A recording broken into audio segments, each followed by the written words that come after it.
My name is Kathy Imani, and I'm happy to be with you today. We talk about various things in the course of our journeys as we pursue our God-given purpose so that we can be able to fulfill all the things that we've been put on earth to do. And so I just want to pick it up from where we left off in the last episode, where we were talking about taking the first step, getting started. And I promised we would address what next on the next episode. So here it is.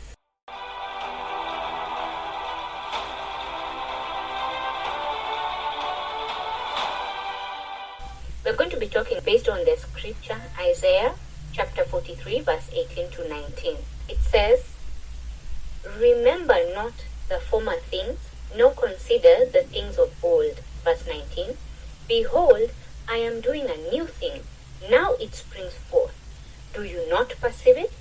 I will make a way in the wilderness and rivers in the desert." We are getting unstuck, but we are still unable to move forward because we are still lingering in the past. Our past can hinder us. Let's talk about number one, how the bad past will keep us stuck. The bad past is disappointments or trauma or pain or offenses or what went wrong yesterday, what didn't work. If we constantly rehash these things, then they begin to form a stronghold. A stronghold is when an idea, a thought, a belief system has been held on to, and by repeating it over and over to yourself or to others, it's what you're hearing, whether it's from your own self-talk or things said by others, and then it becomes established in our heart and in our mind. It becomes a stronghold. It becomes a set pattern or a set way in which we are thinking. It's a cemented belief for us. And like we said last time, words really do matter because words have creative power. So when something has been established by words, it begins to work inward and produce outward results. So in that way, I can say the matter becomes established. You've already made up your mind. It's a done deal. This is how things are going to be. So even before you enter a situation, because you can see the same quote symptoms from a previous situation, you've already made up your mind what the outcome of the new situation will be, even though you haven't actually experienced the situations. Once bitten, twice shy, but it could also trigger us and withhold us from trying out a new experience because we've made the blanket decision that everything that looks like this ends up like this. This is the result. We already have agreed with ourselves what the result is, and nothing is going to change that. Let me give an example about rehearsing the painful past and how it becomes attached to us and then becomes our life today. I had an altercation with my sister when we were in our 20s. Now, in that altercation, it triggered some things, and you've probably heard or used the phrase, "You always do X, Y, Z.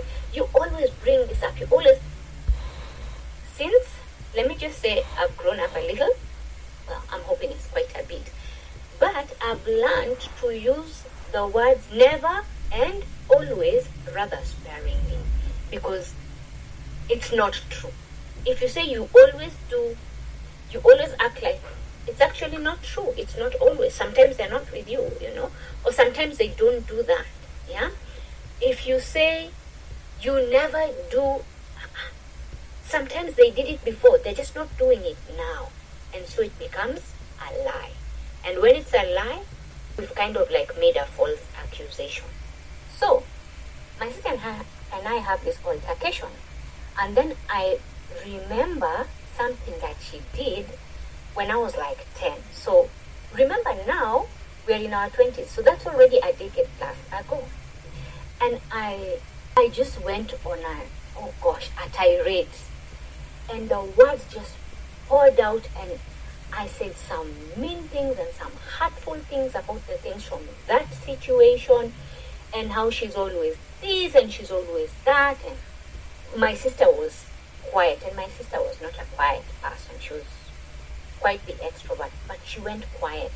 Not because of the mean things I had said, not because of my outburst, but because I'd held on to that offense, that hurt, that pain, that wrongdoing, because she was wrong. But I held on to it 10 years, and she was like, hold up, just chill. And said, do you actually realize what you're saying? And I'm like, I can remember where we were when you said it. I even remember what we were wearing and the situation that led to you making these remarks, these hurtful remarks. And the concern on my sister's face could have been drawn. It was tangible. And she's like, you do realize that you carried this offense for over a decade. That was really key for me. Of course, I had no comeback. Yeah? But that is the thing. I carried something from my past, and it kept me from moving forward. I held the same view of my sister for over a decade, even though she had changed quite a bit. She had grown. I hadn't.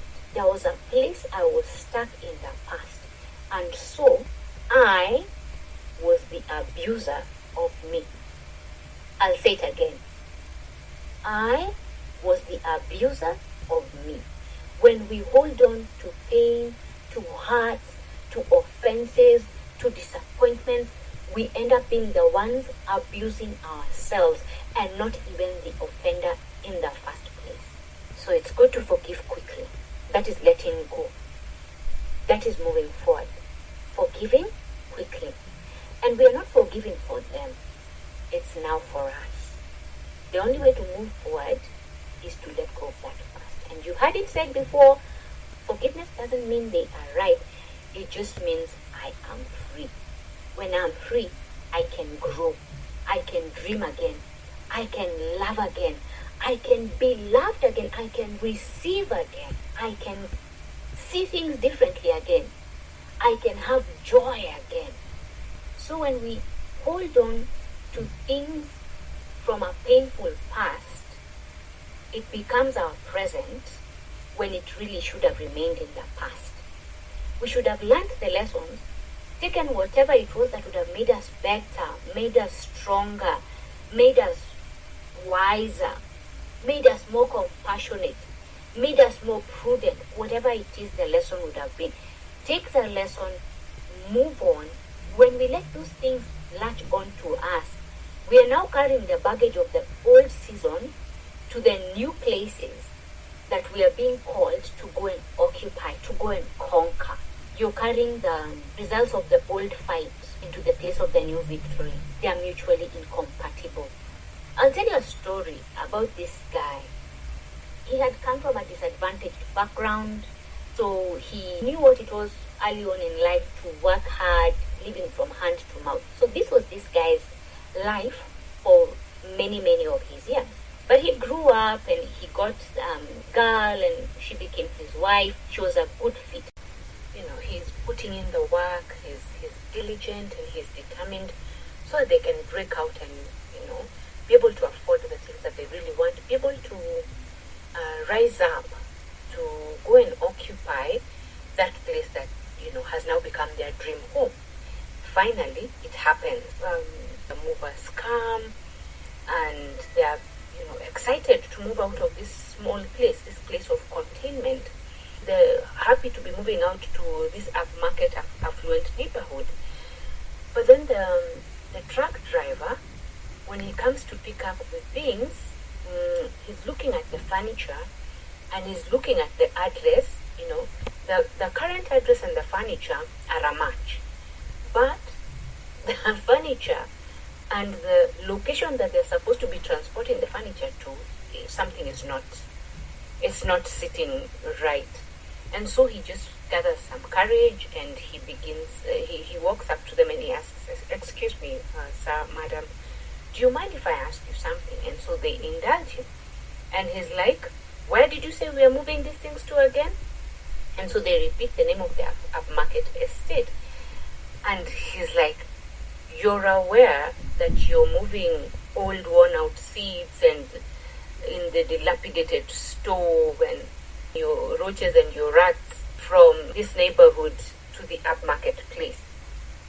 And they pause for a moment and they're like, They worked hard to save up for this dream place and to move it, to move there from this rough neighborhood, but then they still wanted to carry the old things, the things that they started out with, the things that tided them over through the period where they couldn't actually afford much.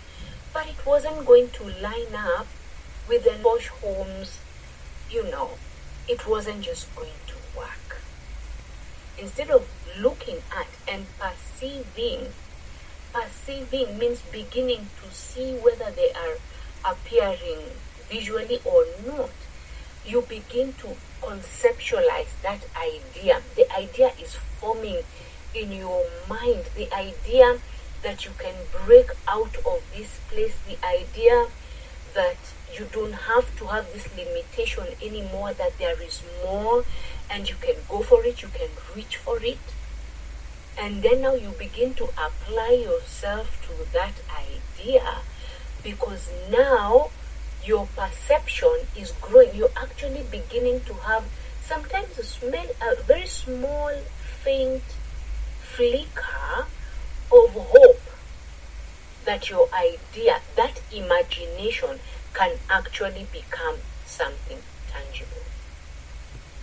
You're no longer growing in the place that you are. You reach a plateau. You can't go any further than that because you've outgrown the place that holds you. Farmers who are growing things organically especially would plant seedlings in a nursery in small bags. And once the seedlings have become established with some roots and the shoot is looking strong enough, they would now transplant the seedling into the field where the seedling now will grow into the full-blown tree, crop, whatever it's supposed to be. But it would be moved from the nursery to the main place of growth, where it would have the space and the environment that allows it to expand, to increase, to flourish to its full capacity, because it couldn't have done the same in the nursery. The nursery can only contain the seedling.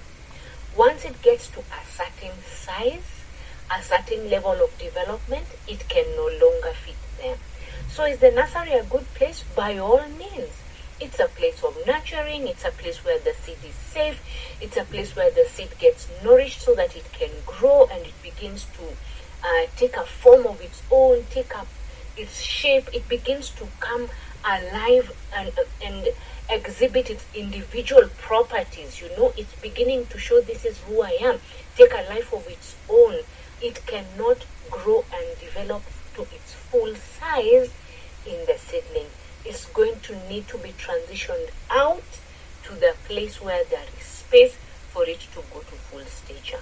Just because it tided me over yesterday's challenges doesn't mean it's going to be able to resolve today's problem. I've spoken a while and I hope that has helped you and that you've learned something just as I have. So today, my charge is take an audit. See what it is that needs to be left behind. Grieve if you must. Be grateful that it was a blessing for you in your yesterday, and then release it so that you can embrace what is new. Release it so that you can embrace your tomorrow, because your future begins today. Pick up the new skills. Pick up the new tools. Pick up whatever it is that you need in this new season for the next step to your success. That will be it from me today. Thank you for joining me. Be blessed. Go and flourish. Go and transition out to your place of movement, and see you at the next level. See you on the next podcast. Yours faithfully, Imani.